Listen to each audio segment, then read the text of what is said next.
poverty, it is lacking of basic needs like food, shelter, education, and healthcare. It is the inability to satisfy one's basic needs because one lacks income to buy services or from lack of access to services. Causes of poverty. This is the first reason a lot of people think about. When you don't have a good job, you aren't getting a good income. The second cause of poverty is lack of education. Poverty is a cycle, and without education, people aren't able to better their situations. Without access to basic essentials like food and water, it's impossible to get out of poverty cycle. Everything a person does will be about getting food and water. They can't save any money because it all goes towards their daily needs. When there isn't enough sustenance, they won't have the energy to work. They are also way more likely to get sick, which makes their financial situation even worse.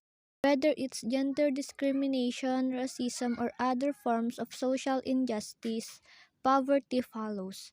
People who are victims of social injustice struggle with getting a good education, the right job opportunities, and access to resources that can lift them out of poverty.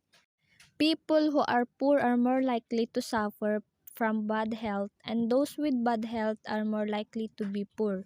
This is because healthcare is often too expensive or inaccessible to those who need it.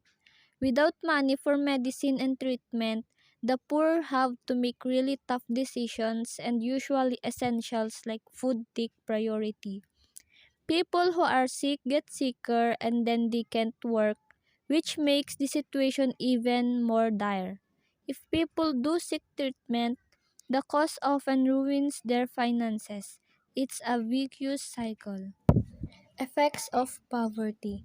In the end, it leads to much more stress for poor families. Through the culture of poverty, many people feel inferior due to the lack of resources. This feeling of inferiority is then passed from generation to generation. Improved poverty focus require the extension of basic services to the poor majority. With resources constrained and limited revenue can be afforded only if the government make hard choices to reduce the cost, free or subsidized services currently enjoyed by a mainly non-poor minority. Need to empower community towards social and economic development, promotion of self-reliant activities at household level including open up opportunities for investors for job creation.